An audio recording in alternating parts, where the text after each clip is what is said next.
What's going on, guys? Welcome to another episode of Bro History. It's Henry Zamota, and on today's show, we have retired now Major Danny Sjursen.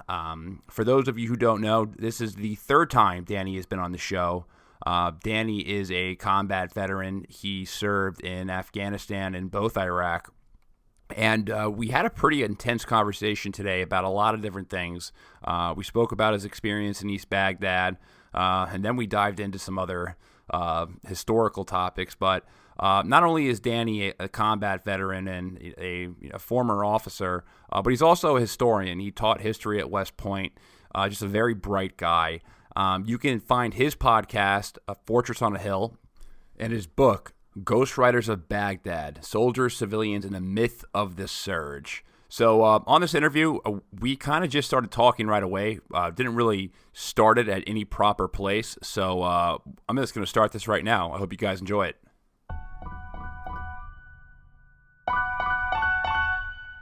I wanted to ask you, I read that article that you wrote, The Folly of Iraq War Has Never Been Clearer. And I got to say, man, I was really moved by the story that you told about Alexander. It was, I was angry. I was sad. I just felt like it really helped digest the human, component of what's been going on in Iraq in the last 20 years. And if it's all right with you, I'd really like for you to share that story on the show. Yeah, no, I'm glad, and you can definitely include it. I'll just jump into it and try to keep it brief. It's interesting that we're recording. I want to say it because it's going to be released after. We're recording midday Central Time on January 25th, right? And so we've been shuffling the listeners should know we've been shuffling the time around, all week, because I've been keeping busy with some stuff. And I just literally minutes ago stepped into my apartment from an anti-Iran war rally in downtown Lawrence, where I live, which is a university town in Kansas. It's the People's Republic of Lawrence. It's like the only liberal blue dot in a sea of just disgusting, like Koch brothers red. That is Kansas. But so I was speaking at this rally. They asked me to do it. I had a bullhorn and everything, which made me feel authentic, but also made my wrist hurt, quite frankly. And the rally was on January 25th, right? And so January 25th is an international day of action, they're calling it. All right, listeners can Google it. It was, mostly in cities across America, hundreds, quite frankly, and then even some international cities where there was going to be rallies just to, get the word out, not to go to war with Iran. I think in some ways we already are at war with Iran because executing a sovereign nation's uniformed military and political leaders is just tantamount to war. But I guess what we were saying is no more war with Iran, right? No more escalation. And it was fortuitous, coincidental, almost off-putting that January 25th was the day of action and the day of my speech, because what you're referring to in the article and what I talked about in my speech, which will be on my social media later today, was that January 25th has a specific resonance for me because it's the day in Iraq 13 years ago today, January 25th, 2007, in East Baghdad at 9 p.m. Local Baghdad time, when the first two of my soldiers were killed in combat, and two of what would end up being 8 under my direct command before I stopped carrying water for the Empire, although some of those were suicides, but I consider them battle deaths nevertheless. I had only been in Iraq for about 3 months in and around East Baghdad, and I had already had some pretty severe wounded in action. Sergeant Taj Ain was paralyzed, the gunshot through the spine. He's still paralyzed, but he lived. That was December 14th, 2006, and then on January 20th, just 5 days before the event, Eddie Faulkner got shot through the forearm by a sniper along a road in East Baghdad. So things had already been heating up, and this is kind of the height of the civil war. This is just before the surge really kicked into action. This was the height of violence in Iraq, and this was when the civil war was really cooking off, and so much so that we were like picking up bodies of like Sunni and Shia teenagers every morning that they would leave for us to find as like a nice welcome gift in the morning, and it was just a bad time, and our enemy in East Baghdad, which is primarily Shia Baghdad, was the Mahdi army and other offshoot Shia militias that you guys are familiar with, but maybe some listeners aren't. And, we were in the situation in the Civil War where both the Sunni insurgents, who tended to be more Islamist in character, and then the Shia insurgents or militias who they were somewhat Islamist, but they tended to be more nationalist and just anti-occupation. They were both attacking us, right, as well as killing each other. So like America had like found the perfect storm niche to like just ruin a country and then manage to be the target for everybody, right? Which was just the nightmare of Iraq in like 06, 07. It was just really a bad time. But our enemy was these militias, and allegedly, to some extent truthfully, but I am also skeptical of some of the evidence that's been provided, Iran was tacitly backing these militias through the figurehead, allegedly, of Soleimani himself, right? The head of the Quds Force, IRGC commander that Trump just assassinated, executed illegally from the sky in an act tantamount to war, as I said. Well, I should really hate Soleimani if that's all true, right? Because my two soldiers who were killed that day, and I'll get into some of the details, Alex Fuller and Mike Balsley, they were killed by militias that were tacitly in line with Iran, and Iran provided some of the technology and the know-how to create the very sophisticated IEDs at the time, the bane of our existence, which were called EFPs, explosively foreign penetrators or projectiles, can't remember, doesn't matter.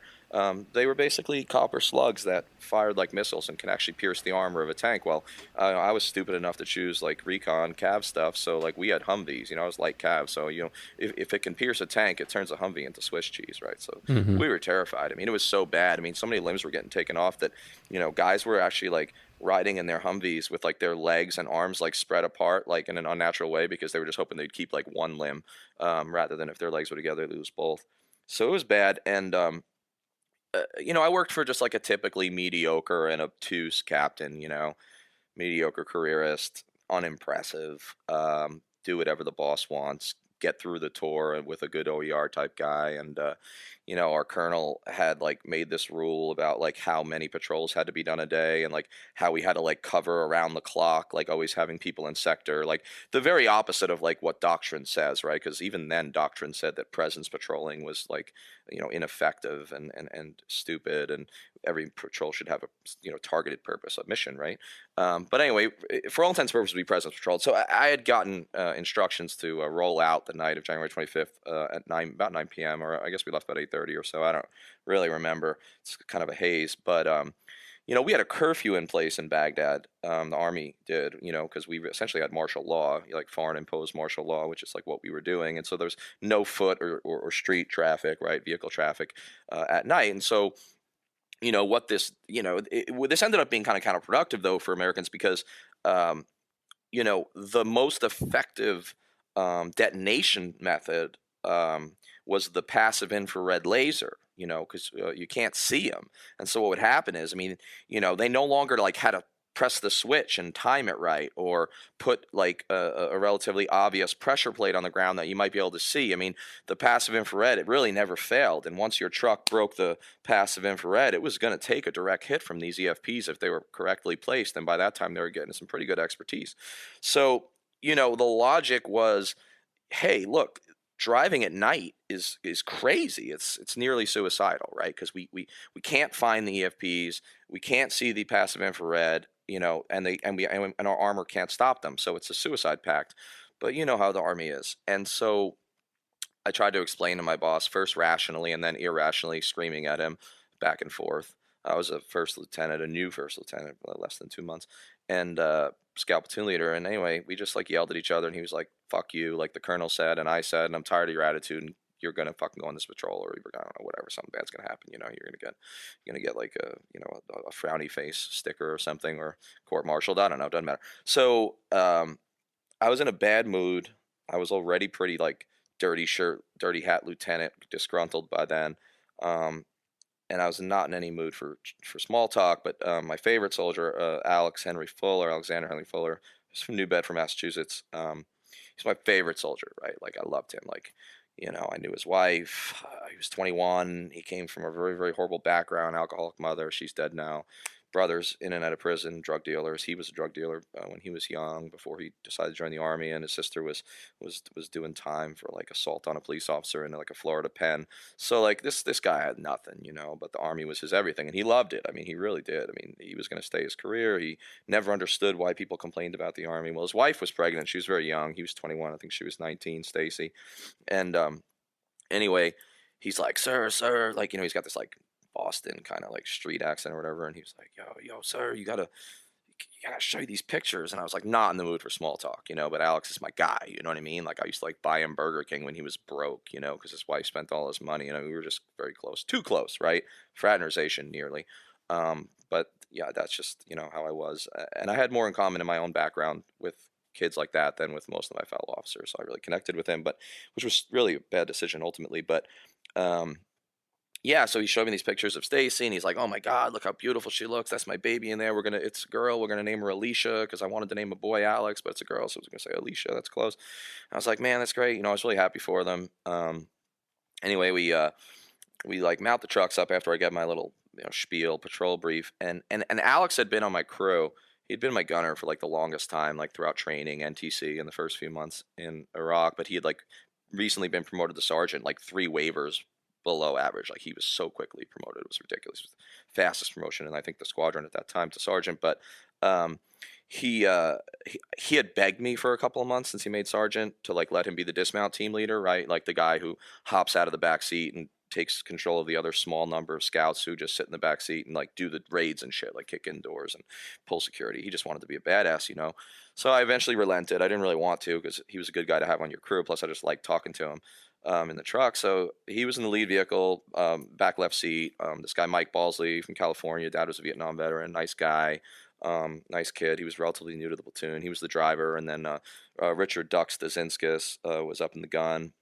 He was from Chicago. And then Sergeant Riddle was in the front seat. Well, anyway, a normal senior scout was acting platoon sergeant, so he was in the rear vehicle as per SOP, and this like relatively inexperienced new staff sergeant was up front. I'm not blaming him by any means. I was a little nervous about this patrol. I didn't want to go on it. I didn't like the makeup of my patrol. I really preferred to have Damien South up front, because he was like an IED, like he had the eyes of a fucking hawk for IEDs, right? He had the record in the squadron for found IEDs at the time. He was very proud of that, right? So senior scout right ahead of me, truck right ahead of me, makes the wrong turn. We meant to turn on what we called 7th Street. We like renamed the Arab streets, and instead he turned on 8th Street. 8th Street was a bad street. I didn't like the feel of it. Just had a feeling about it. It was too wide, too much trash on the side road. There's just things I didn't like, and didn't like the positioning of the mosque. Anyway, sure enough, I should have told him to turn around when I realized he made the wrong turn. But I didn't for a number of reasons. Apathy, probably. But I think mainly I didn't want to undercut a sergeant on the radio, especially a new kind of, he was relatively insecure and, just like learning the ropes staff sergeant. So I just didn't. I was like, it'll be fine. And like a few seconds later, it wasn't fine, right? And as Tim O'Brien says, the great anti-war Vietnam veteran novelist, he says, battle, like real combat, like blurs the line between fact and fiction. So like everything I'm saying now is like how I remember it, but it is hazy, and I bet you if the other guys in that patrol told it, they tell it a little different. But basically, I saw the blast before I heard it. A lot of smoke. It was a dusty street, a lot of smoke, and the vehicle disappeared. And then I don't know how long it was later, but in fact, I was afraid we were going to run into it, because I knew it had been hit. I could just tell that it was bad. But it like veered off the road and like came to a halt against like a telephone pole, because Mike, the driver, was killed instantly by a copper slug through the brain, right through the skull. And anyway, we pull up next to it. I hear ducks screaming. I hopped out. I was one of the first guys out, obviously, and it was just, I mean, a lot of listeners who are vets have been through this kind of stuff, but I think they would probably agree that, like, for some reason, like, maybe you've seen 10 guys die or seen 15 bodies, but there's usually like one story or one event that just resonates more. And this is mine, maybe because it was the first, maybe because it was Al, but, um, open the door, Mike just falls out lifeless, look of horror on his face. It was really gruesome, and just penetrated skull. Really, he was totally intact. And then Duck's is screaming, like his arms hanging off, and his like whole like left side is like literally shrapnel. Sergeant Riddle's fine. He's got like some shrapnel in the elbow, and somewhere along the line, I'm the one who actually wrapped his elbow, put the dressing on it, which is not what a platoon leader typically does, but that just happened to happen. And then I had kind of forgotten about Al, like didn't even like think of him, sort of, because like there was no noise, and he hadn't fallen out, no one had opened his door yet.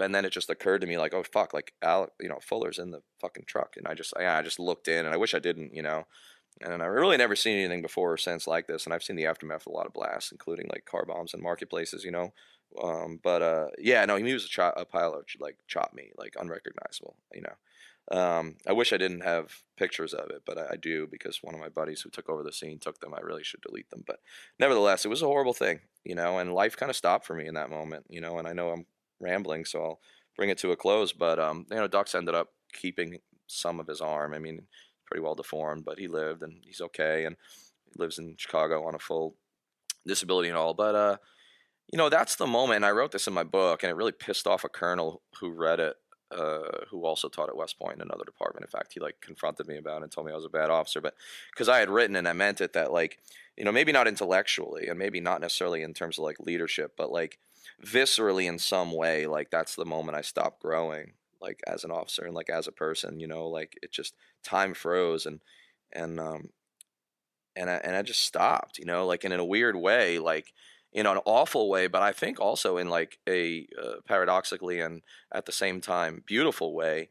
Like I will always be, and I have always been since, like that same 23-year-old lieutenant who like was confronted with like true death of people close to him for the first time.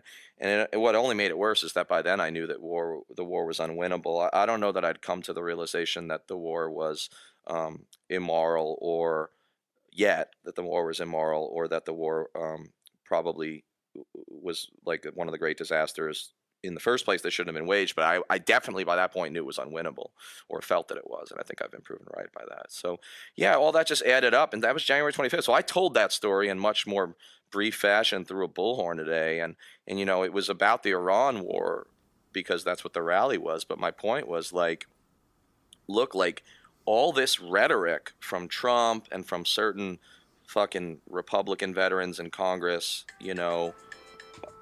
is that, oh, Soleimani's a terrorist, he's got the blood of Americans on his hands, that's why it was okay to assassinate, that's why it was okay to take this risk, that's why it was okay to create all this counterproductive energy that's resulted from it, that's why it was worth risking an unwinnable war, a third unwinnable war, major unwinnable war after Iraq and Afghanistan and Iran. But my point was like, look, there's no room for emotion in like strategy, right? In like strategy making, there just isn't, right? So I should be more mad than anybody, right? Or at least me and the other 603 soldiers that allegedly Iranian militias killed in 2005 through 8. But yeah, that's the story. It forever affected my life. I don't ever let a January 25th go by without thinking about it. I'm happy to say that finally, mostly, I don't look for answers at the bottom of a bottle on January 25th anymore, but I can tell you I did that most certainly for a decade.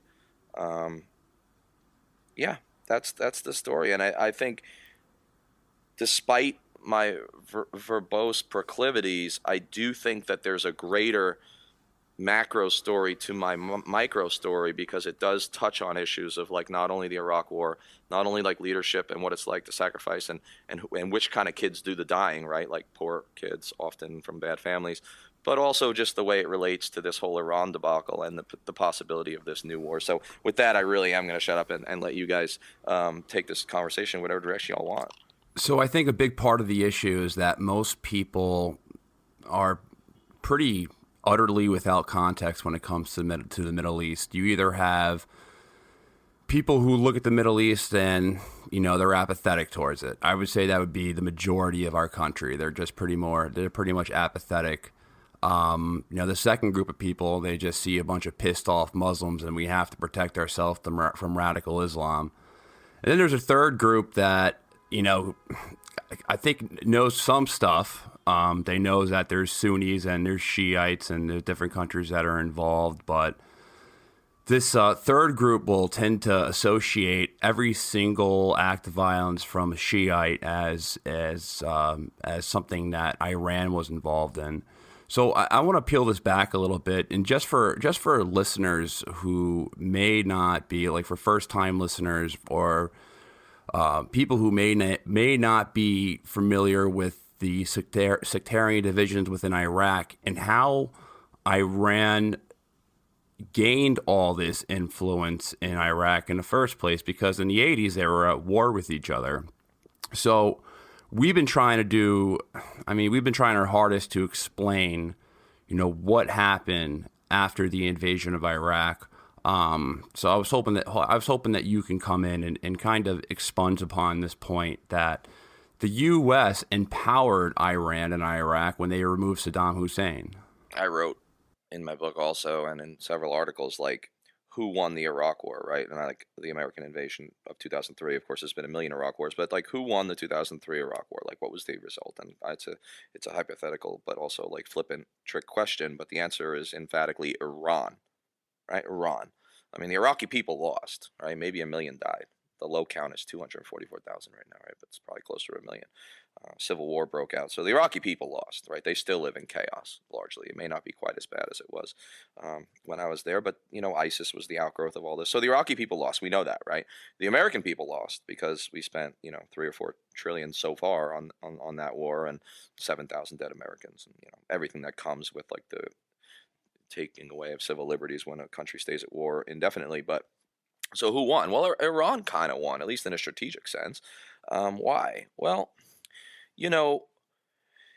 first of all, I don't really buy the whole Iran is a rogue, irrational regime thing. I think that they've actually shown an enormous amount of restraint in many cases in response to certain American provocations. But if we accept the Bush and now Trump, and to some extent early Obama line that Iran is a rogue state and Iran needs to be contained, we had already sort of achieved that. And it was a very brutal way that we did it in the aftermath of the 1979 Islamic Revolution and the consequent taking of the 52 American hostages, right, in the Iran hostage crisis for just over a year. They had them. Didn't kill any of them, by the way. So that's interesting. I'm not saying it's okay to take hostages, but, like, Soleimani's execution is like one more execution than Iran did of our hostages. But nevertheless, we backed Saddam Hussein in his illegal aggressive invasion of sovereign Iranian territory, and that was an existential war for Iran. It's the major pivot point. It's the major collective memory point in their history, in their modern history, and we backed Saddam Hussein with intelligence, satellite imagery, loans, and we also sold him certain materials. We and the British even more, sold him some materials that were useful in making the chemical weapons that he used to not only slaughter tens of thousands of his own Kurds, but also Iranian soldiers in the trenches. I mean, this is a brutal war, right? About 1 million people die, about 500,000 on each side. It's the bloodiest conventional war of the second half of the 20th century, depending on how one counts Korea and Vietnam. But it's definitely the most recent bloody conventional war. And, what happened when we didn't realize that, because Bush apparently may not have even known about Sunnis and Shias, right? Like, we don't know for sure, but there's enough insider accounts that make one curious. I mean, I struggle with that shit myself, and just earlier today when I was reading your article and how it was talking about, Sunnis and Shiites, but like where we removed Saddam, who was against Iran's, and then I'm trying to put together like an infographic, if you will, like 2 tables, right? These are Sunnis, these are Shias, just to look at it and then think about what happened in history. And just, when I do that exercise in my head, I keep thinking, why the fuck did we do that? for a lot of like reasons. Can you like talk a little bit more about like who is who? Because I think I struggle with that sometimes. You said Bush probably didn't even know. I can damn sure tell you that Trump doesn't know. Like, tell us all about that. You know, I mean, I'm not going to necessarily go back to the 7th century and talk about how they eventually break down, but I mean, for the most part, it's just a question of like who they, you know, Sunnis and Shias think that leadership of the Islamic world, they differ about who should lead, right? The Shias believe that it should be familial legacies, right, of the Prophet, and then the Sunnis didn't believe that. They believed this should be like an enlightened person or a follower of the Prophet. But about 80% of the Muslim world is Sunni. All of the countries that the United States backs in the Middle East, right, like, or has backed, like Egypt and Saudi Arabia in particular, or Jordan, they're Sunni countries, although they have some Shia minorities. But Iran is really the only Shia majority Muslim but not Arab state, and I'll get into that.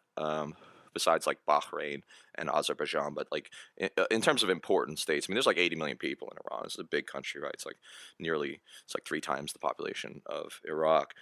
The issue is that there actually, I misspoke somewhat purposefully. There is another large Muslim country that is majority Shia, and it's Iraq. But see, Iraq was led because the British imposed a Sunni king after World War I, and because the U.S. then backed, or at least tacitly backed, Sunni dictators, of which Saddam Hussein was the latest in a long line after the 1958 coup that overthrew the monarchy, a Sunni minority of about 20%, led specifically by only a few key tribes, had run Iraq with an iron fist, you know, and kept the Shia majority in poverty and in second-class citizenship, but secular, right? So Iraq is this like secular bulwark. Saddam Hussein hates bin Laden, and bin Laden hates him even more, which is why the whole idea that 9/11 was an Iraqi plot was like a farcical notion. But as all insiders knew, right? All the experts in the State Department knew, just no one wanted to listen to them because they were too geeky for the Bush people.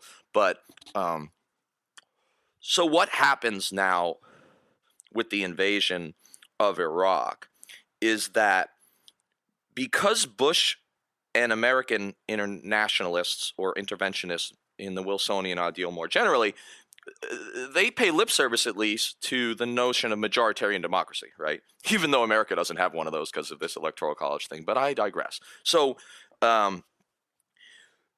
if you had a mind that worked, okay, the invasion of Iraq was certain to accomplish one thing and likely to accomplish another if the United States attempted to impose a democracy there.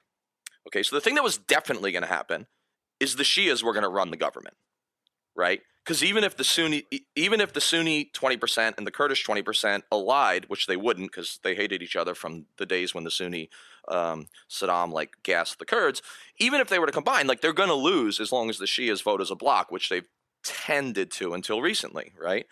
And so what you're going to do is you're going to empower the once disenfranchised Shia, and you're going to take power out of the hands of a Sunni community with a chip on its shoulder for two main reasons.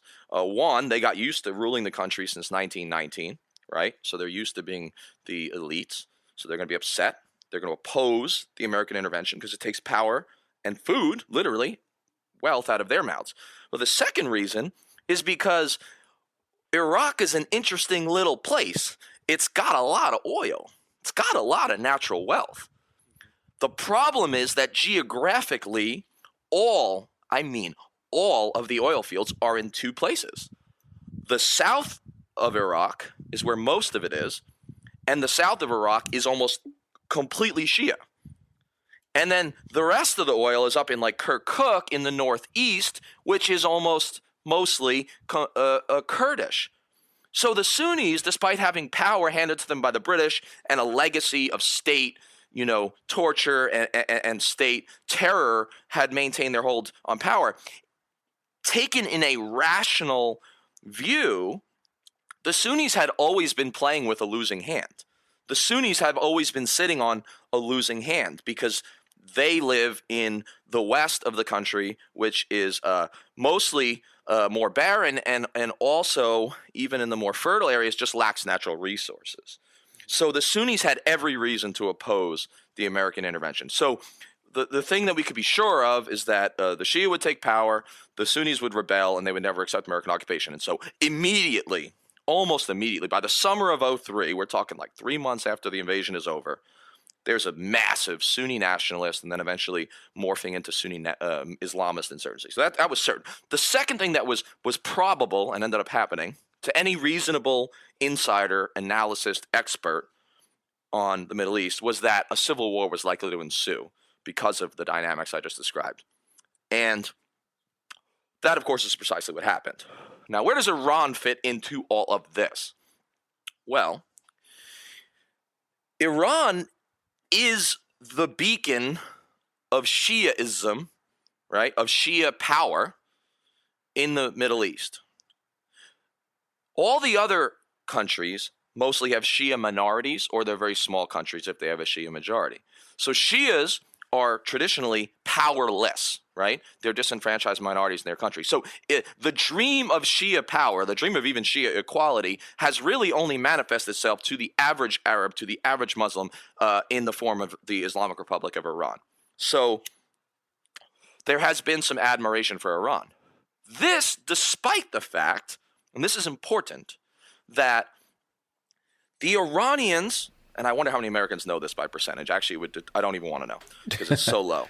The Iranians are Persian. They are not Arab. Almost all the other Muslim countries of the Middle East are Arab ethnically. And the Iranians are Persian. So there's an ethnic divide. So much so is this ethnic divide important that under Saddam, the foot soldiers, if not the officers, the foot soldiers in his army were majority Shia. And very few of them, there was a couple of exceptions, very few of them chose the Iranian side. They loyally fought for their Arab, Iraqi constructed nationalism against Persian Shia co-religionists. Last piece that explains this very complicated puzzle, and I'm really trying to make it digestible, and I hope I am, although I fear I'm not.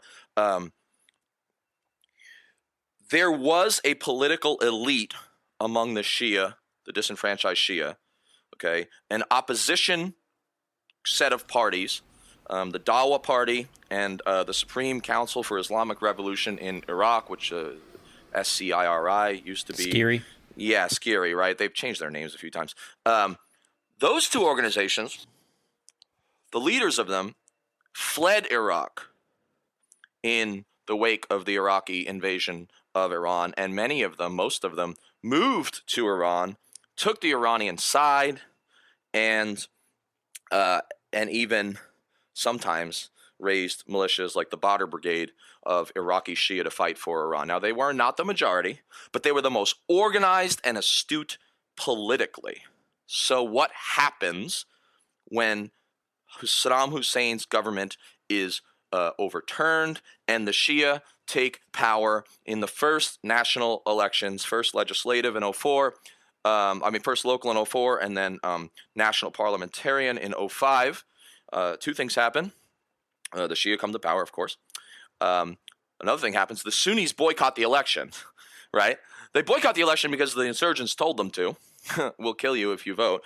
And because they couldn't win anyway. So they refused to give even the veneer of legitimacy to this election, right? And so the Shia win an even bigger majority than they statistically ought to have, right? Than they demographically ought to have.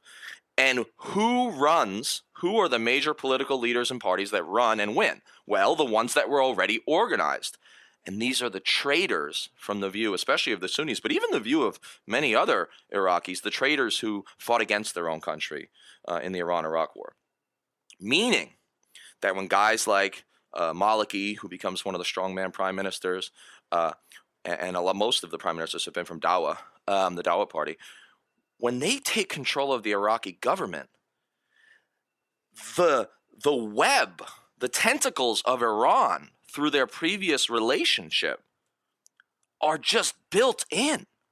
And so Iran, by 2005, has immediately gained a massive amount of influence, maybe even more than influence in some cases, over the new Iraqi state.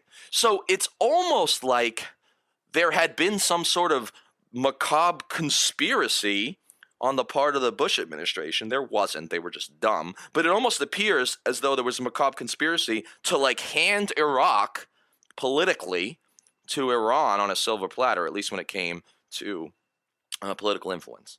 And in fact, Iran has been the kingmaker, Soleimani in many cases, because he was as much a diplomat as he was a soldier. Handed Soleimani influence to such an extent that in some of the contested elections, specifically the very contested 2011 election when Obama was president and right before we pulled our combat troops out, Iran was the kingmaker. They were the ones who decided these contested elections and brokered the compromise that put their parties in charge. And none of that means that Iran doesn't own Iraq. It's not as black and white as that. There's a lot of anti-Iran nationalists within Iraq, and some of them are even Shia. But the point here is you cannot understand the Soleimani assassination and what it means and what it augurs for the future without understanding that backstory. And so, yeah, it's complex, but the simple like conclusion of all this is the American invasion of Iraq was one of the most foolhardy, let alone the illegal part, one of the most foolhardy strategic decisions of the United States in its history of foreign policy, because the only like totally plausible and certainly tangible outcome was an increase in Iranian power and influence in the region. And that's the sick, crazy part that we're now picking up the pieces of as we speak. And to that point, I guess, what's important to understand is that Iran was mostly boxed in, as you write. Like we had them, for the most part, contained. I mean, we had Saddam Hussein to their west, that obviously they didn't like each other. And then, Sunni majority, or at least Sunni run in Iraq. And then to their east, we had the Taliban in Afghanistan. Again, they don't like each other, right? And then to the south, they had Saudi Arabia, another Sunni, plus, of course, all of our fleets of ships in the Gulf. And what was to the north? I forget. Russia's to the north. Thank you very much. So Russia, again, not very friendly. So they were kind of boxed in. And now people group them together, but throughout history, I wouldn't say that they had a friendly relationship. And so, go ahead, and then I'll comment on that. Go ahead.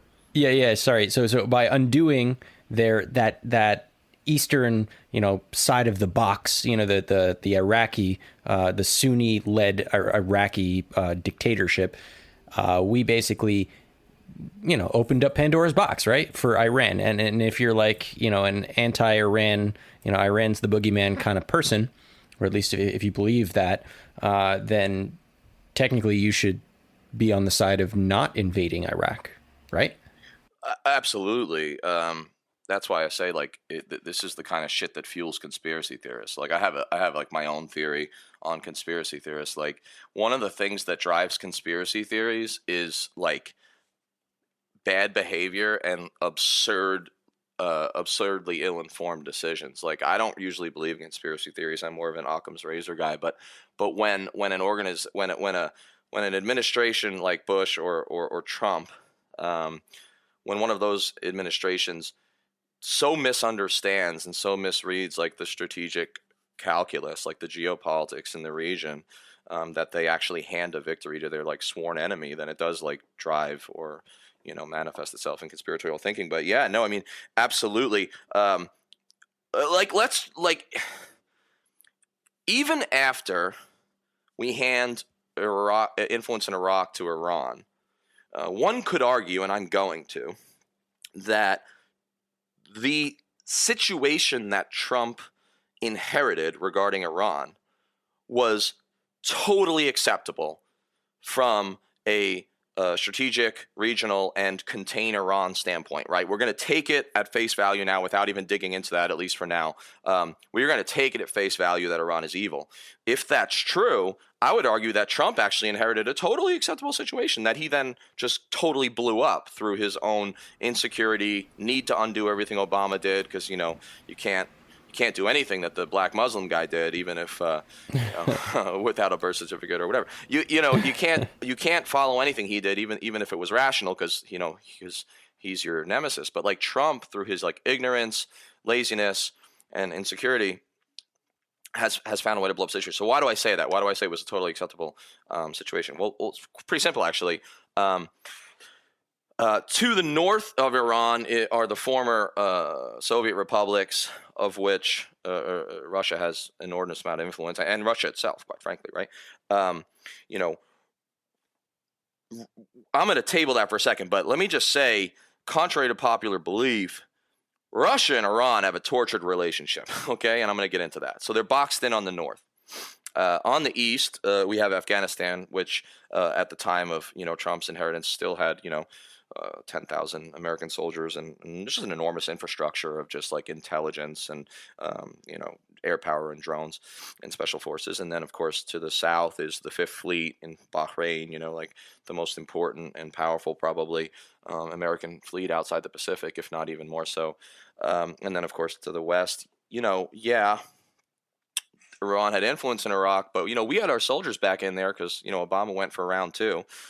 Really round 3 if you count the Persian Gulf War, and quite frankly, like Iran's influence in Iraq was behind the scenes. It was important, but it wasn't in the form of fighter jets and ground troops. America still had a pretty good infrastructure in Iraq, and to say nothing of the fact that there were also Americans in Syria, and Saudi Arabia is a bulwark to their west, right? Because Saudi Arabia, it has an army that and an air force that's pretty. If it's not as large as Iran's, that's only because of a population differentiation. I mean, the Saudi army is more than capable of handling Iran in terms of like pound for pound, because the Saudis have all of our like advanced equipment. Unless they're fighting against like Houthi rebels, in which case 2 brigades of them get captured by dudes who look like Jesus.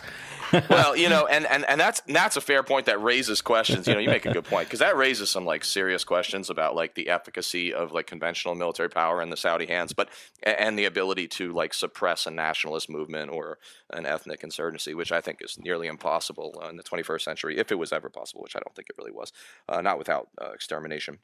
But and here's the big thing, the biggest piece: Obama had, love him or hate him, and I have made like a career of criticizing Saint Obama, despite the fact that I voted for him twice and canvassed for him illegally, well, not illegally, but secretly while in the army in 2008. Like, I've criticized Obama a lot, but hey, look, the greatest accomplishment of the Obama administration in foreign policy was the Iran nuclear deal. It took years of work, a lot of behind the scenes diplomacy. Kudos even to John Kerry, who you'll never hear me praise, at least since he did the Winter Soldier stuff in Vietnam. After that, he became pretty much a monster. But, he did great work, and all the underlings under him. Look, Iran was in a box. The CIA said that Iran was following the nuclear deal. They couldn't get a nuclear weapon for 10 or 15 years at the least. But right? we can't trust our intelligence agencies, can we? Right. Isn't that interesting? Like, we only trust them when it's politically, useful, right? Like Totally. suddenly the Democrats, like MSNBC has brought on like every former intelligence official that lied to us and tortured people. Like, they're all heroes again. Like, they've all been like rehabilitated. Like MSNBC, they're like born again war hawks. But anyway. Yeah, that's super weird, in my opinion. But yeah, like Rachel Maddow's dead to me because of it. But and she used to be my girl. I used to, never mind. I'm not going to make that joke. But he inherits this situation that's totally workable. Iran is not a threat to the American homeland. It never was, and it's not really even a major threat to American interests in the Middle East. I mean, not in any serious way. They're in a box, and.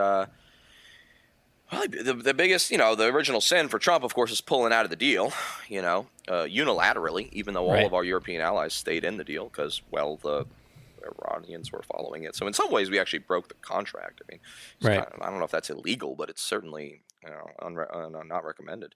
and then of course just continues to escalate. Threats, and I can go through the list of things that Trump has done to threaten Iran. I mean, and the crippling sanctions that were reimposed. But look, this situation is ridiculous. And who's the winner in this situation? Well, that's pretty easy, actually. And it gets back to my point that I tabled a moment ago. The winner is Russia, right?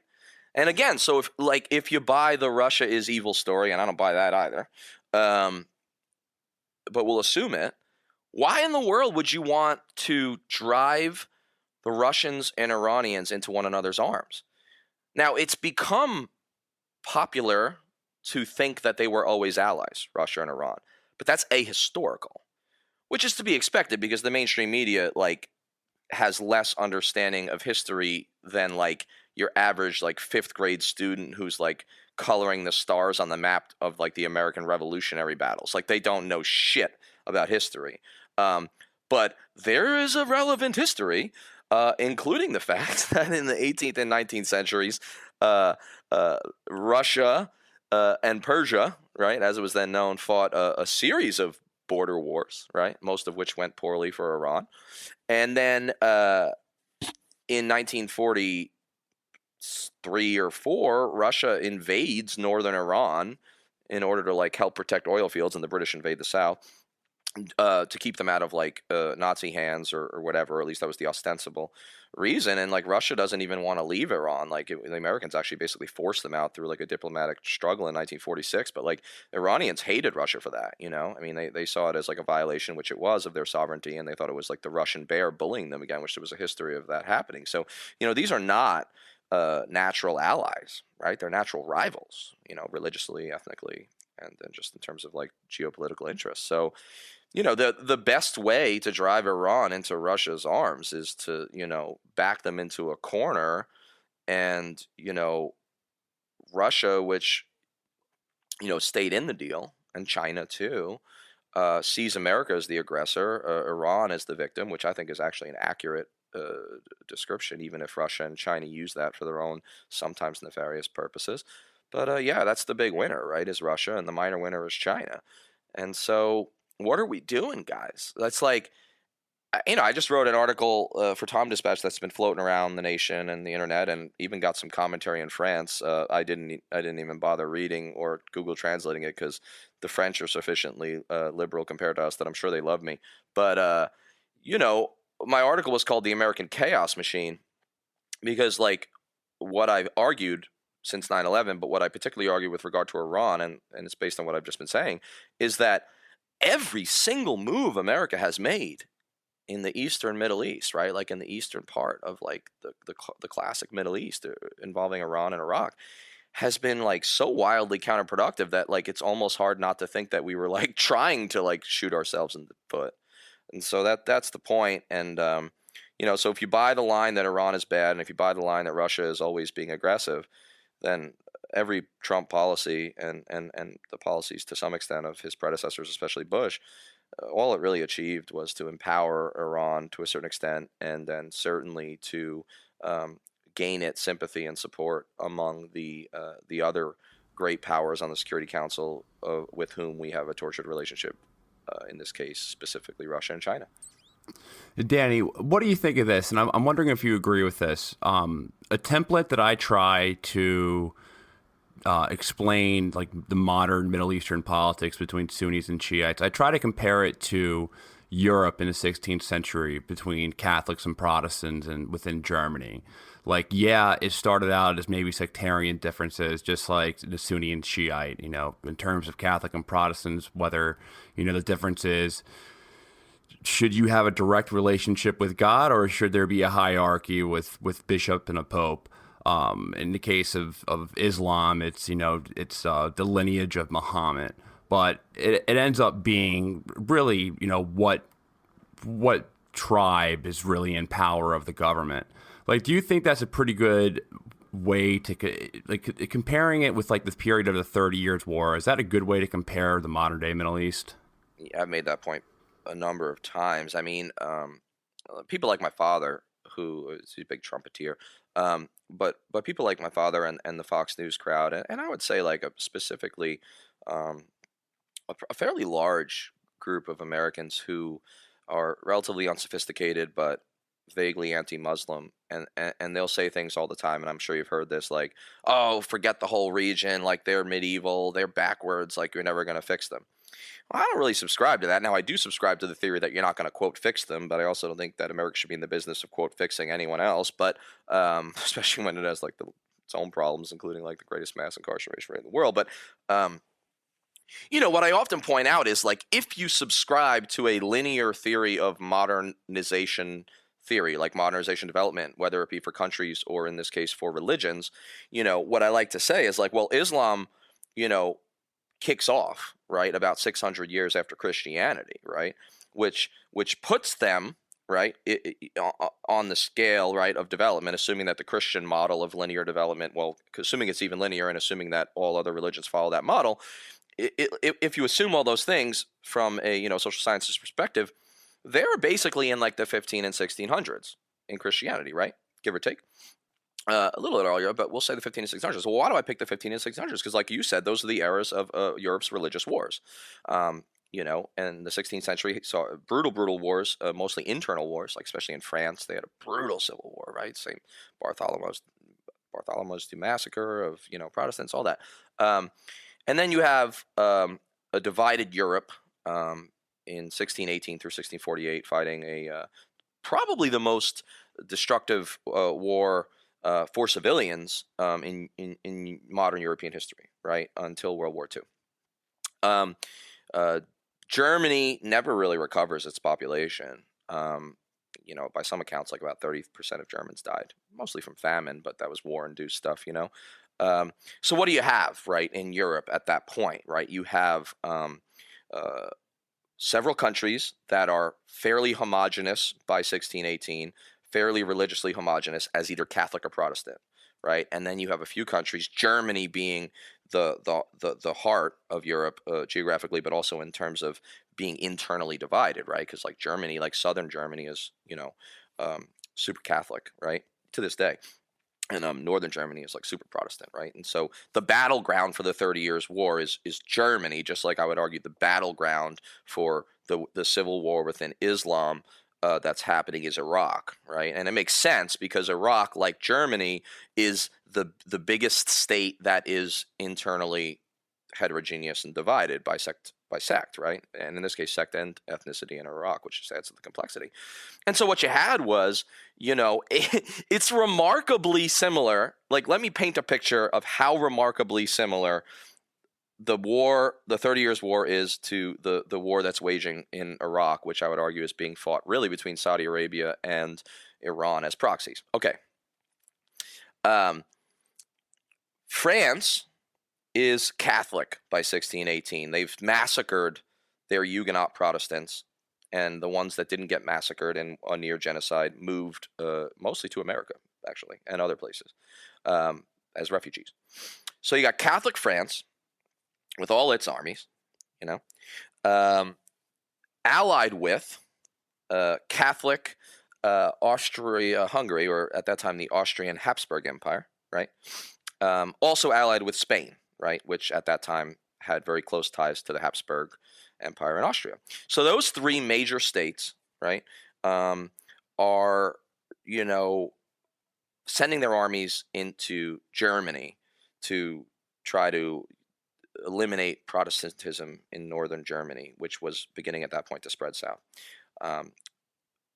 The Swedes, of all people, Protestant Swedes, who were led by a guy named Gustavus Adolphus, was a very, very effective military leader who took a country that had a very small population and, developed one of the more effective armies in Europe at the time. Sweden was actually a major regional power well into the early 18th century.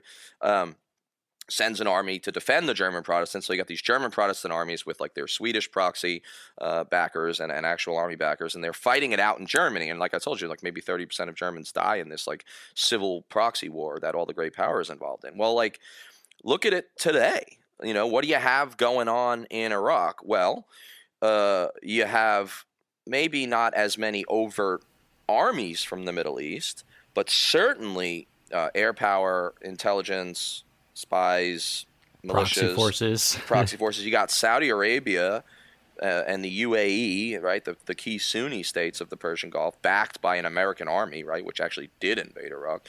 They're like France and Spain in Really, this example. that's exactly what I'm saying. I mean, they're battling it out in Iraq, and then the Sweden in this situation, I suppose, is Iran, and it's remarkably similar. And so my point is, don't get so high horse, Mr. Evangelical American Christians, about how humane your religion is because we don't cut heads off. Well, not much, as much as the Muslims do. It's like, dude, we fought a war where more people died in Germany in 1618 through 1648 than have ever died in Iraq, despite there being a million deaths there.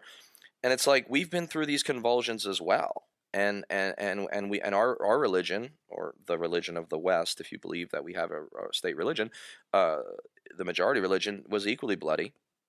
And we're seeing it all over again. And it is a good way to understand the Middle East. The thing that is an added destabilizer that's a little different, I would argue, from even what went on in Europe, is that you have this country, this mega superpower, which there really wasn't one mega superpower at the time. There was a much more balanced world, although I would probably argue Spain and Austria and France were the stronger ones. But you got this superpower from 10,000 miles away, the United States, like projecting power, and it's not even of the same religion. That's the kink in the thing that really makes this more dangerous in some ways. Add to that the fact that said world power, right, said superpower, possesses thousands of nuclear weapons, and said opponent of that superpower who backs the other side tacitly, Russia, has an equal number of nuclear weapons. And then add to that a rogue state, the true rogue state in the world, here's where I get in trouble, right, this is when I get the hate mail, Israel, also has hundreds of nuclear weapons, despite the fact that they have a policy of neither confirming nor denying that they have nuclear weapons. And that's interesting, by the way, if you'd let me digress for just 30 seconds. First of all, saying to the world, like, oh, I'm not saying we do, and I'm not saying we don't have nuclear weapons. I mean, that's like what a mobster says. You know what I mean? Like, it's just mafia mentality. It's neither insane. confirm or deny. Yeah, it's insanity, right? It's insanity because the whole world knows they have it. Here's the other thing. America knows they have them.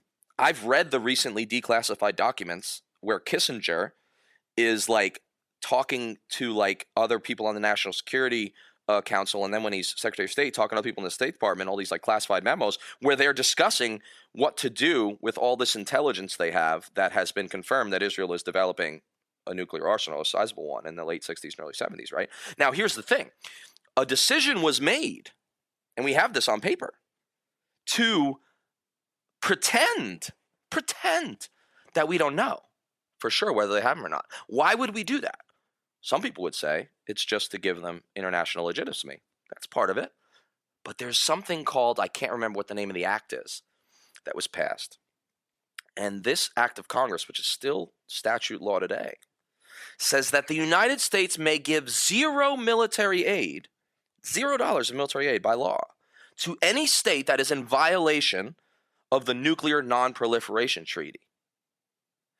Israel is more in violation, and has been since the late 60s, of the nuclear non-proliferation regime than any state in the world. Yet, Israel then, and especially now, is the greatest recipient of American military aid.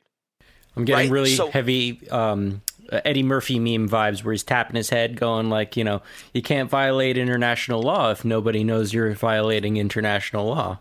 Precisely, right? So we've got to pretend. I mean, it's absurdist at like a Camus existentialist level. But anyway, that's the point. I'm just arguing that what we have on our hands is a new 30 years war, something that resembles a 30 years war in the Middle East. And it's only heightened by the catalyst of superpower intervention and, of course, nuclear weapons and the threat of, species extinction. To me, the question isn't whether the human race is going extinct.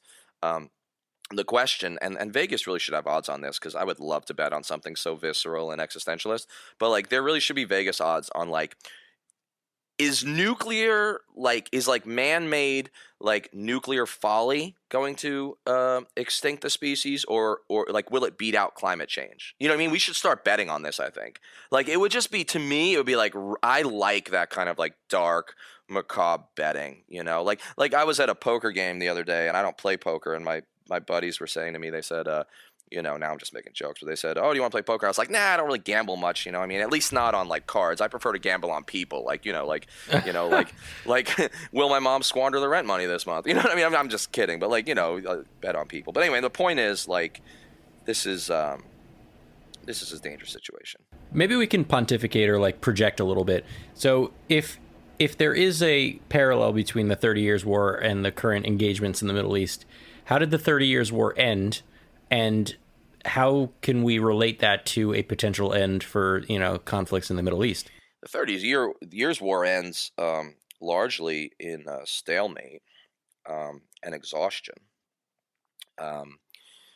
Gustavus Adolphus's intervention in, I believe, around 1624 comes just in the nick of time to save the German Protestants from essential annihilation. I mean, they were on the ropes. I mean, the Catholic armies of Spain and Austria-Hungary in particular had driven the German Protestants nearly to the Baltic Sea, So Gustavus Adolphus comes in, and I mean, he's considered one of the great heroes of Protestantism, to this day. He was the savior of Protestantism. I mean, arguably without Gustavus Adolphus, Protestantism is not going to be the major strand of Christianity, and it's certainly not going to be not going to turn out to be the majority religion of the United States, right? So the America is not going to be. I mean, then now we're getting into some really interesting counterfactuals, and I'm just dorky enough to enjoy it, but one could make a cogent argument that without Gustavus Adolphus's intervention in 1624 and to save Protestantism in Northern Europe,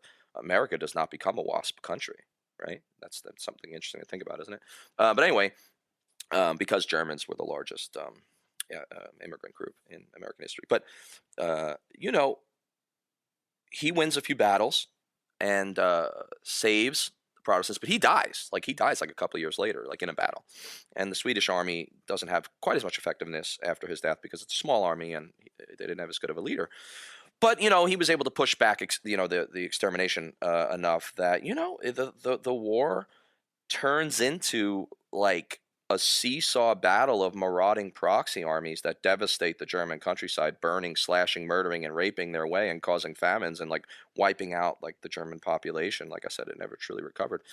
Another counterfactual is that if Germany doesn't lose 30% of its population in the early half of the 17th century, Germany, which was already and still remains the highest population country in Europe, has perhaps 30% more or more higher population at the outbreak of World War I, which means its armies are much larger, which makes one wonder what would have happened in 1914. But nevertheless, this is all important stuff. And they fought themselves to exhaustion. Neither side could win. Neither side could win a complete victory. And so the war ends like many stupid wars, right? Like the War of 1812, like the Korean War. I could tell you others. The war ends with the status quo in place, despite millions. I don't know how many died in the 30 Years' War. It's millions, right? Died either in battle or of war-related causes. Despite a war, it really was the first, Napoleonic style, Europe-wide war, Despite that fact, and despite the millions of deaths, the war ends with the northern half of Germany Protestant, about 60% of Germany being Protestant, right? Bavaria and the southern half of Germany, and then Austria, remaining Catholic. And that's it. And that's, dude, Wikipedia Germany, that's what it is today. The outcome of the 30 Years' War is that the war was stupid and shouldn't have been fought in the first place, like most wars, and it ended in stalemate. So what does that tell us for the Middle East?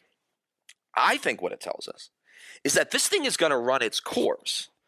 And the United States, and I don't think either Saudi Arabia or Iran has, and it's not just Saudi Arabia, because if the Sunni side started losing, Egypt would get involved. There are other Sunni mega states that would get involved. But I don't think that either Saudi Arabia and its allies, nor Iran has sufficient power to say turn Iraq, full-throated Sunni or full-throated Shia. I just don't think it does. And I also don't think the Iraqi people would accept it. I think Iraq would unite in a nationalist, actually, sort of way, in opposition to foreign entitlements or foreign occupation. But because I don't think either of them has the power, just like I don't think either like Sweden or Austria had the power to like totally win out in Germany.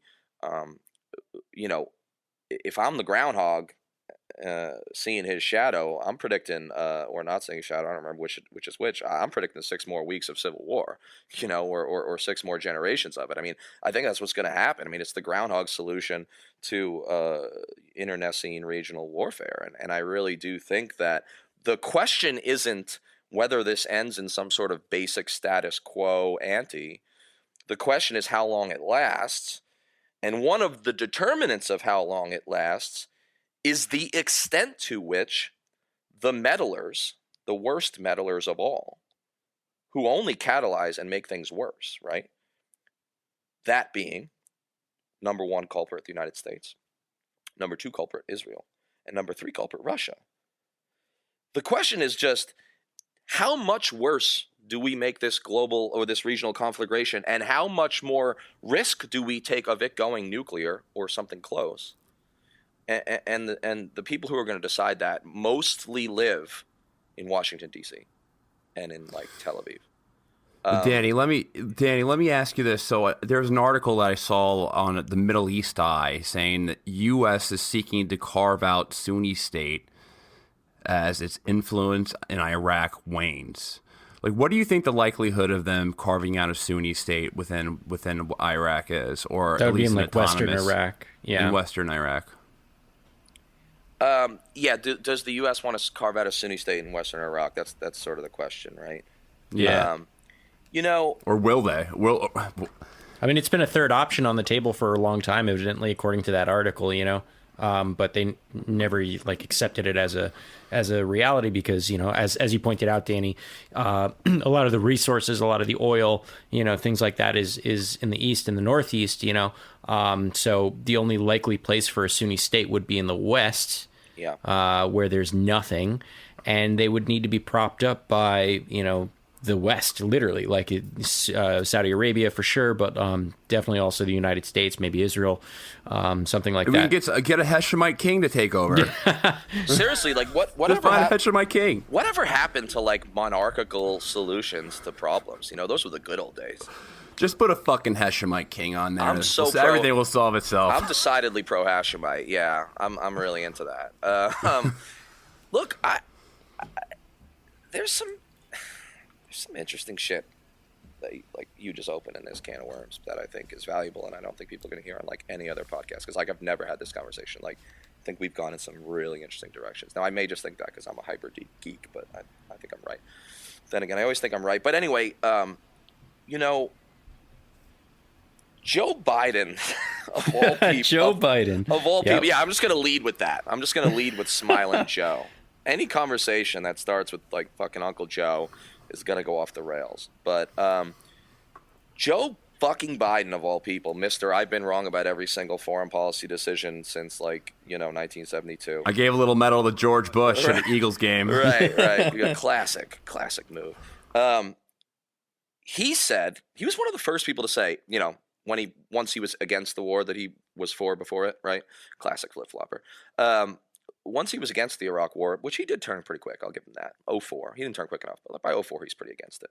He probably sees political gain in being so, but he's one of the first guys to say, or at least to repeat the Peter Galbraith theory, who was an author who wrote about Iraq early on. He wrote a book called The End of Iraq, just basically theorizing that the only solution to the Iraqi quagmire that we had jumped into with both feet.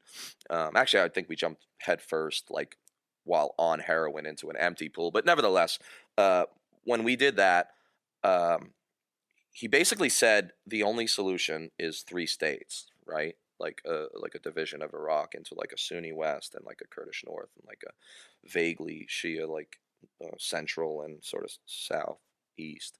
And on the surface, there's a lot of logic to that. I mean, remember that Iraq is a completely fabricated constructed, European imperialist constructed state, right? That doesn't exist until the final fall of the Ottoman Empire in like 1919, right? Like before that, there had never been in Iraq. Iraq had always been part of other like larger mosaic empires, right? Like it had either been controlled by like the Persian successor empire, Sassanid, and all that stuff, or it had been controlled by like the Western empires, first like Greek and Roman, and then once Islam hits, the Arab empires, which eventually were followed by like the Ottoman, the Seljuk, and then the Ottoman Turks.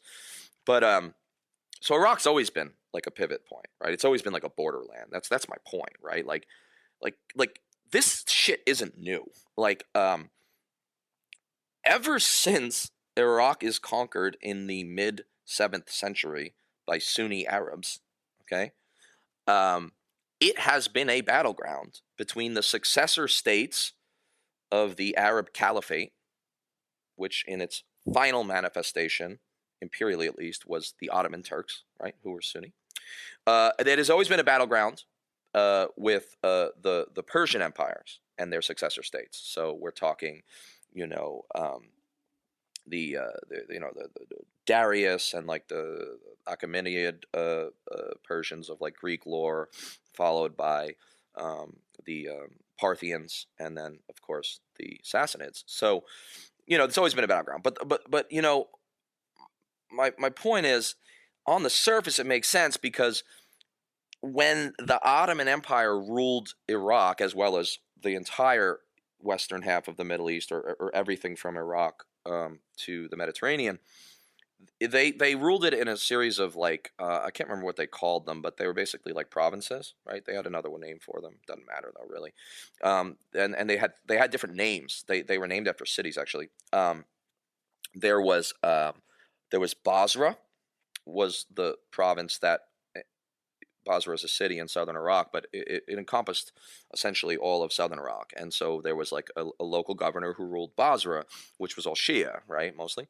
And then there was Kirkuk, right, province, which mostly contained the Kurdish part of northern Iraq. And so that had a little provincial Ottoman governor. And then there was Baghdad, but Baghdad was a mixed city even then, but the Baghdad province, as it was drawn in the Ottoman imperial bureaucratic geography, was covered Baghdad, but then went west into what is now the Sunni heartland, right? So the Biden formula, which he liked probably for its simplicity, on the surface makes a lot of sense, right? In other words, if the Ottomans had ruled it since the 13th century or so as 3 provinces, like maybe they should be 3 states. Now, the problems with that involve, what do you do with Baghdad, right? It's like saying, what do you do with Jerusalem, right? Like anytime there's a mixed city, like there's always like, oh fuck, that's one big problem because it's the biggest city, but it's like the size of like Brooklyn. It's big, but then, or actually it's bigger than that. But then you have the problem of like the Sunni state, like I said earlier, having very little natural resources, right? So. Okay, here's where the conspiracy thinking gets involved. And again, I don't subscribe to this, but think about it. If the United States wants to create a tangible, sustainable Sunni statelet that can serve as a bulwark against Iranian influence in southern and eastern Iraq, it would need to do one of 2 things. Either completely prop it up with American power and money, which we've been known to do, at least until we don't need people anymore, or wipe away the straight line, literally straight line, that Winston Churchill personally drew, according to some accounts, with a fucking red-colored pencil, because, England, red. Like, wipe away the artificial border between Syria and Iraq, because, like, eastern Syria, at least not so much the northeast of Syria, but eastern Syria is like Sunni, right? It's pretty Sunni. And oh, by the way, a lot of the tribes in eastern Syria, the Sunni tribes, have kin on the other side of the fake border, same tribes in western Iraq, right, in Anbar province. And oh, by the way, what does eastern Syria have that western Iraq doesn't? Oil. Syria doesn't have a lot of oil, but the oil it has is all in the east. right? Or in some of the northeast parts where a lot of Kurds live, but we could wipe out the Kurds pretty easily. We're good at that, right? We're good at abandoning Kurds. It's like what we do. But this is all really interesting. And like, why does it start to get conspiratorial and like really, really disturbing? Because what I just described and what that article described as an alleged or potential American goal is the very same viewpoint, goal, and regional worldview of who? ISIS. What is the first thing ISIS did? What was the first propaganda video, or at least the first like spread widely propaganda video that ISIS made? I know, because I don't do anything except read and just be a dork. But can I guess this? Was it a Sykes-Picot, like an anti-Sykes-Picot? We're drawing it. So the Sykes-Picot agreement is the agreement that draws that line between Syria and Iraq, and of course ISIS rejects it because they want like a Sunni mega nation, right? And they reject the Western imperial line. So you're right. The first, see, you know your shit. Do you date or do anything social? Because it sounds like you're like me. You know what I mean? Because, like, I'll tell you, I'm single now, and I have been for a while, but nothing gets the ladies faster than talking Sykes-Picot. You know what I mean? Nothing. My girlfriend likes nothing more than when I talk about Sykes-Picot. She loves it. It's a basically natural like great pillow talk. I think they should actually make like a cologne and just call it Sykes-Picot. But anyway, no, the first video they make is they literally put a sign up, and it says like Sykes-Picot, right? And then they put this sign that they like made, like they were at a protest rally, like on, if I'm remembering this right, but it's vaguely correct. They put it on the berm, like the artificial berm, like the minor berm that divides Iraq and Syria, and they take a bulldozer and they like bulldoze through it. And of course, this is very symbolic. Of course, like most people in the West and like idiots like Trump and Bush and their lackeys, they don't understand what just happened, but like the message is clear. And so what's interesting is if America does desire a Sunni statelet, while they certainly don't want it to be quite as Islamist and quite as anti-Western as the ISIS model, in many, many tangible and really important ways, it's the same strategy as ISIS. And like, once you realize that, that's when you start to realize the rank absurdity, right, of American policy in the region more generally. Wasn't there a policy paper written in the 80s? It was called like Reinventing Israel's Foreign Policy in the 80s, where they were talking about balkanizing a bunch of these countries into like these autonomous regions by like Kurds, Shias, and Sunnis.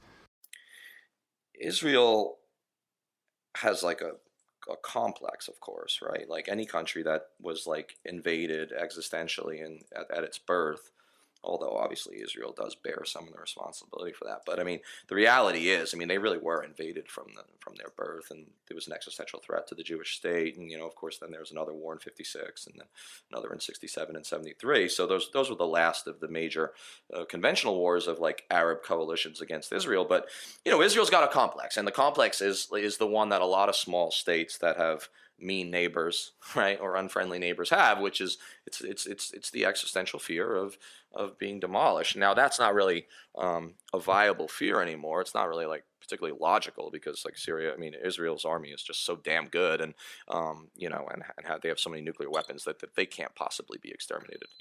But my point is though that they've always been looking for different solutions to their supposed problem of being in an unfriendly neighborhood, right? And one of the ideas, and it's really based on old thinking, I would argue. It was a really flawed policy paper, and I think it was the 80s, long after it didn't make any sense. But Israel sucks at foreign policy. Like, don't even get me started. But like strategic thinking in Israel, like you would be better off polling a room of kindergartners about what Israel should do. Like, if you provided the two options, like either we invade Lebanon in 1982 or we don't, and instead of letting like Israeli professional politicians and voters decide, like if you just polled like a kindergarten class on an Indian reservation in South Dakota, like you have a better chance of getting a good outcome. Anyway, nevertheless, that's true. Like I think I'm empirically correct about that. Anyway, the thinking was that the biggest threat to Israel, they still thought the biggest threat to them was that all the Arab countries would like combine and invade them, right? But that was an outdated fear because of the proven effectiveness, massive mismatch effectiveness of the Israeli army, right? And the fact that by 1968, they have a nuclear weapon. I think it's 68. And then by then they have maybe 100 in the 80s. So irrational fear, right? But a lot of countries are driven by irrational fears, right? We have to invade Iraq because mushroom cloud. That's an irrational fear, right? It's also a lie. But so what's the best way, assuming that's a rational fear, which the Israelis at least thought it was, or the people running it at the time, right? And this is a bipartisan thing. This is Labor and Likud. I mean, even though Likud is worse, that being the generally more leftist mainstream and the generally more rightist Israeli parties, although they've all drifted so far right, much like American politics. But anyway, so the best way to offset that threat is to balkanize, to tear apart internally many of these powerful or presumably powerful Arab states that surround Israel, right? And so what do you do if you're Israel? Well, you do a lot like what American CIA does, because like the Mossad learned from the CIA and then like took it to another level. Like these motherfuckers know how to destabilize a country. You know what I mean? They know how to assassinate motherfuckers. They know how to balkanize a country. They know how to start civil wars. Like they learn from the best. Us. They're arguably better at it than we are now. Oh, they're so much better. And here's last digression. Well, not the last, but on this point, the difference between Trump assassinating Soleimani and Israel having assassinated Soleimani is that Trump immediately went on TV and bragged about it. Motherfucking Israel would have sent flowers, okay, to the funeral. That's because they're some fucking badasses, right? I don't like them, but they are some callous motherfuckers. You know what I mean? They're the guys. They'll show up at your funeral with a grieving card and be like, "Oh, we're really sorry for your loss," even though they did it, right? That's the difference between Israel and America. Anyway, so if you're Israel, you argue that two things are going to make you safest. One is, and this is what the policy memo you brought up basically says. Number one, you take the countries, the Arab countries that have the most significant intra-sectional, right, or like religious sects, the most division, and that have the largest minority populations, right? So now we're talking what, Syria and Iraq, or the real big ones, right? And so because Syria is like a goddamn, and Lebanon too. All three of those countries have major Shia. Syria doesn't really have major Shia populations. They have what are they called? What the fuck is Assad? Alawites. Yeah, Alawites. Some Shia think they're Shia. Some don't accept them as Shia, but they're Shia. Some they call them like crypto Christians. Yeah, they're really weird, actually. I think they're really an interesting group. They're very secretive, too. But anyway, for the most part, they're identified with being Shia because they tend to ally themselves with like Shia groups, both in Lebanon. They're Shi-ish. Shi-ish. I like that. So anyway, they love Jesus a little too much.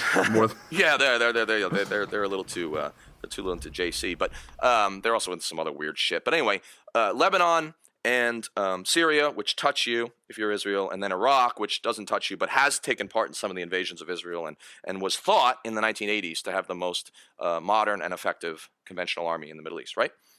So the first step is you take those three countries and countries like them, and you sow disunity and sectarian division within them internally, right? You almost like try to set off a civil war, which happened in Lebanon from 1975 to 1990. I'm not going to argue that Israel started it, but Israel helped instigate it, and then through its invasion and extended occupation from 1982 to 2000, certainly took it to another level, the civil war.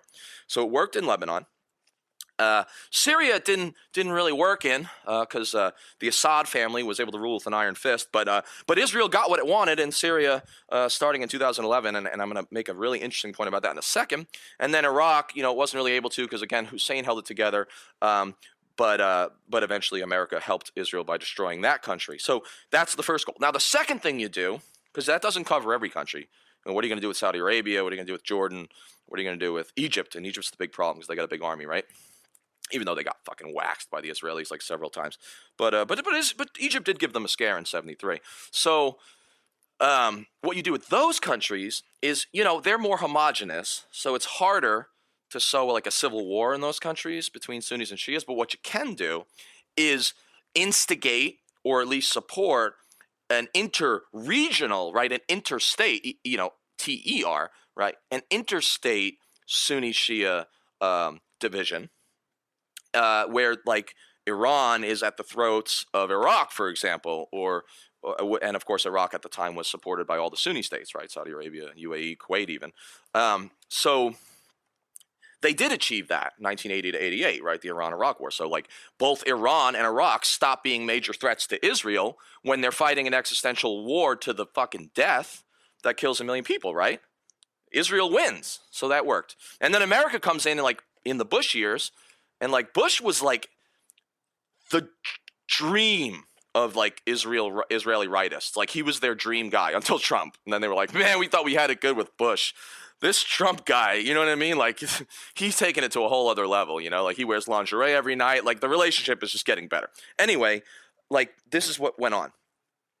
Now, if you don't buy my analysis of this paper, and if you don't buy the extent to which I truly believe that Israel has worked hard and even achieved many of those goals, and in fact taken them to an even higher level, right, of more intervention today. If you don't believe that, then I have one point that I think proves that I'm onto something. And it is this: the words of Israeli politicians and generals themselves. So, Syria remains in the grip of a civil war, although Assad has almost won it by now. Now, and by Assad winning it, I mean Iran winning it and Russia winning it, because Assad survives largely because Iran comes in first to save them, and Hezbollah, which is an Iranian proxy, and then finally Russia. Here's the thing. ISIS is the greatest threat to like the world in terms of like terrorism, transnational terrorism, at least according to the analysis, right? So let's assume that's true. Israel should hate ISIS, right? I mean, they cut people's heads off. They believe in an Islamic caliphate. They certainly don't have a lot of love, theoretically, for Israel. But there has been an almost tacit alliance between the two. Now, alliance might be the wrong word, but they've sort of agreed not to fuck with each other. Let me explain. There was a time when ISIS even had enclaves in southwestern Syria. And southwestern Syria happens to touch Lebanon and Israel. And yet, there was never a cross-border incursion, right? No major cross-border terrorist attacks of ISIS against Israel, right? They were more focused on fighting the Syrian regime. Now, some might call that tactical. I don't buy that completely, because you think that if they were such millenarian, right, eschatological, end-of-the-world Islamists like they claim to be, you think they'd want to take a few pot shots at, the Israeli Jewish state that like controls the third holiest city in Islam, right? You think? So, but they didn't. And then it gets even more interesting when you look at the Israeli side. When Iran intervenes to save Assad, at least until Russia could get in, like they kind of plugged the gap until Russia could really save him, Israeli generals and Israeli politicians, both in and out of office, and the ones who were out of office were former people who had been in office and were very influential in their version of like the think tank world, right? Their versions of like the Atlantic Council and the Council on Foreign Relations. Several of them, and they're worth Googling and maybe putting in the show notes, said things like, if we have to choose between Iran, meaning Assad and his Iranian allies in Syria, and ISIS, we choose ISIS every time. Dude, I'm paraphrasing, but that's almost a direct quote. And like several dudes said that shit.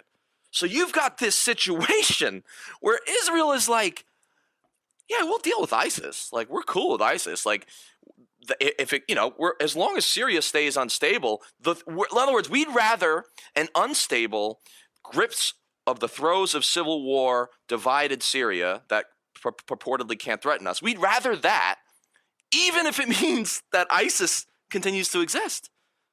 And so for a moment there, the United States and Israel were actually working at cross purposes, which is pretty rare. And in that same moment, and this is where I think Trump was right about some shit. I know. My liberal friends are never going to accept me. Here we go. Yeah, I think he was like accidentally right, but I think he was right about some shit like early in his regime when he was like talking, and I did call it a regime, which I think is appropriate for Trump. But he was saying stuff like, look, in Syria, like us and the Russians kind of have the same enemy in some cases. I know that wasn't completely true, but there was some truth in it. And there was this weird moment when we were kind of really wiping the floor with ISIS finally. And then when Russia had finally stopped just bombing the rebels and actually started like attacking ISIS a little, in this rare moment, which I think was a profound moment, right, in terms of being instructive and illustrative, where America and Russia were more on the same team than America and Israel, briefly, which never happens. But no, now we're back to doing Israel's bidding. We're back to like their agenda of like alienating and starting a war with Iran. But I went on a really long treatise there, but I'm so glad you brought up that memo and its implications, because I'm telling you, like, I don't know if we could find out how we're going to find a way to, I know you're getting more listeners now, which is great, but like this conversation is not just because it's my voice and I love my voice, which is true, but this conversation really needs to be like publicized and spread widely, because, I listen to a lot of podcasts and I do my own. And I've never had this level of discussion on the implications of like Israeli strategy and some of the other stuff we talked about. So with that, I'm going to shut up again. There's a lot of Israeli ministers and generals I think have said that the article I just brought up right now, it's from the Times of Israel, which I think the Times of Israel is more of a right-wing outlet over there, right? You have Haaretz, which is more of the left-wing outlet. Isn't the Times of Israel more right-wing? Yeah, I think it is. Now, that's not the one that's owned by Sheldon Adelson, is it? I'm not sure if it's a Jerusalem Post that he owns. I think it is, yeah. But nevertheless, I think you're right. I'm going to Google it right now and just see what the slant on Times of Israel is. But go ahead. Moshe Yalon said, "I would prefer Islamic State to Iran and Syria." But I've heard other comments like this as well. Mm-hmm. Not sure if it's directly from Netanyahu. I mean, Netanyahu has said some other ridiculous things, like blaming the Palestinians for the Holocaust and stuff like that, which is beyond just absurdity. Wait, that's not true? So many levels. They didn't do it? Well, we have a Palestinian right here, Danny. I didn't do it. Not Quilty. God damn it. You and your people, you have a lot of blood on your hands, sir. No, actually, according to this site, it says that Times of Israel, and I think this is even more instructive, guys, is at least on two sites that I've looked at now, is considered left center. Now, left center in Israel is like the right. Fascist. It's fascist in like Europe. But look, if a purportedly left center paper is like publishing those comments about preferring ISIS, what the fuck do you think Adelson's paper says, or the really right-wing ones? I mean, it just, I think it's demonstrative of like the increasingly bipartisan consensus in Israel towards forever war and antagonism with Iran, but, also just the odd, like, just relationship between goals of Israel and goals of ISIS. I mean, and please, listeners, like, don't start blogging about how I said that Israel and ISIS are a team. I'm not saying that. They will. Oh, they will. They always do. They always do. It's too late. It's too late. I'm gonna get another piece of like actual snail mail, hate mail in my box that's written in lipstick again. It's necessary. I say that as a joke, but one of those jokes that's like, those jokes that are a joke, but because they're completely true. Yeah, that happened. Yeah. That happened at least once. Yeah. Lipstick, really? Something looked like lipstick. Yeah. Crayon, maybe.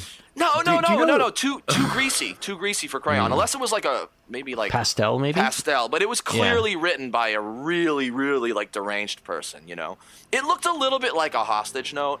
Like my first instinct was like, someone's got my 11-year-old. I felt like Charles Lindbergh. I was like, fuck. Got ourselves a hostage situation. Wow, that was an anachronistic joke, wasn't it? Okay, go ahead. That's do you know Senator Richard Black? Do you ever hear of him? I don't. I know a lot of senators. Where's he from? Who does he? He's a retired state senator out of Virginia. Oh no, I don't. Yeah, no, I thought you meant like a U.S. senator. No, I don't think I do. No, he went to Syria. Back in 2000, he made a couple of trips to Syria and he met with Assad. before Tulsi Gabbard did it, and he did it to show his camaraderie, and with Assad in the fight against ISIS and some of the other radical groups that were over there. And I interviewed him. I interviewed him probably about 8 months ago at this point. I think it was in April or May of last year. And I was talking to him about it. He said, and he's a right-wing guy, very conservative, a very, very, very conservative state senator in Virginia. You would probably disagree with all of his domestic policies, but he's also anti-war. I would kind of look at him more of as a Buchanan type. His analysis was that, Israel is playing a really dangerous game because I would fear that you'd have these ISIS types linking up with Hamas. And if you think Hamas is dangerous, if they link up with ISIS, that would be a lot more of a threat than any Shia group or any Hezbollah or any group outside or any other country outside. So I was wondering if you thought of that. That just came to mind. Oh yeah. Well, I mean, I think that the only foreign policy that's more counterproductive than American foreign policy is Israeli foreign policy. You know what I mean? Like Israel's like the logical, like absurd, conclusion of like the American off the rails foreign policy. I mean, that's what Israel is, right? I would argue like that defines their foreign policy. But look, this is a devil's bargain. It was from the start. This Israeli like tacit recognition or leaving alone, or in the case of Saudi Arabia, almost alliance between like Israel and like Sunni Islamists in the form of like ISIS and Nusra Front. And Nusra Front, of course, is the Al Qaeda franchise. They've renamed themselves, but I can't keep up with that shit.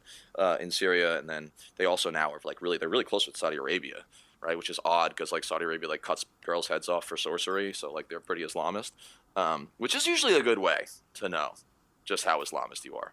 Like when sorcery is still punishable by beheading, like this is an Islamist state. But anyway, I mean, this is a dangerous game. I mean, it's gonna backfire, right?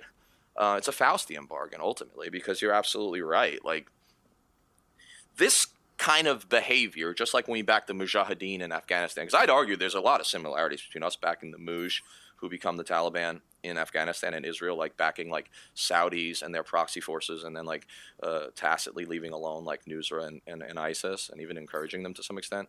That's gonna backfire. Like Chalmers Johnson, I think, was the guy who first wrote the book Blowback back in like 2002. He's dead now. The world's a lesser place without him and George Carlin. But anyway, I don't think anyone's ever grouped those two guys together, but I just did. Anyway, the point is, this is blowback. I mean, Israel's going to pay for this. Hamas is Sunni, even though they work with Iran in like a relationship of convenience. Like, this is a dangerous game, and you're absolutely right. Like, again, Israel is stuck in the false fear that their biggest threat is interstate invasion, right, by powerful Arab states, when in reality the biggest threat to them is, nationalist and Islamist alliance of Palestinians and their supporters, sowing chaos within Israel. I mean, that's the real threat. So anyway, I think that's the case. Guys, I've got to run. My kid slept a little later than expected, so I was able to continue the conversation because it was so damn good. But he's up, and I got to go get him. And I know that's like not a great ending. So if there's something you want to like end with for editing purposes, like that's great. But I do have to dip if that's cool. No, that's totally fine. No, that's completely fine, man. We really appreciate you giving us so much time today. Just what can we plug? Like what do we need to plug right now? What are you working on? Obviously, we have your book, Ghostriders, The Myth of the Surge. You write for antiwar.com, Truth Dig. What else do you want everyone else to know to find your stuff? Yeah, so hey, listeners, Google me, SJURSEN, and my week. I do a lot of writing for a lot of places. My weekly columns are usually on Monday at antiwar.com, Thursday at Truth Dig, and then check out my podcast, fortressonahill.com. And then the last thing is I've got a new website. I finally paid a web developer to make me a website. It has my contact on it, links to everything I've ever written, every video I've ever done, and it's skepticalvet.com. Pretty easy to find. That's my Twitter handle as well. So yeah, check it out. There's a contact me button. If anyone's interested in me doing speaking engagements or coming on a pod or heck, just want to read my stuff, that's the place to find it. So yeah, seek me out because I need a lot of positive reinforcement. Well, Danny, I mean, I can't tell you how much you mean to this podcast. It's you've really helped kind of push the direction of where it was going just by our conversations and by your work and what I've read of yours. And I just really appreciate what you're doing, and I just hope you know how much good you're doing. I appreciate that, guys, and I like to think I like to hope that I am, and I really am glad you guys are having success on the pod. And hey, let's do this more regularly because I mean I do a lot of podcasts, and this is one of the best conversations I had. So let's do it again soon. Let's not wait so long till the next one. Yeah, whenever you want. I will. Yeah, doors open. We want you on. We want you on as much as possible, okay, man. Because these shows are always just incredibly well received, and they're just always really interesting. But I'll let you go, Danny. Thanks a lot, Danny Abdul-Jabbar. What's up? How's it going? I'm doing great. All right, let us say our goodbyes. All right, guys. I'll catch you later, and thanks again. Bye bye.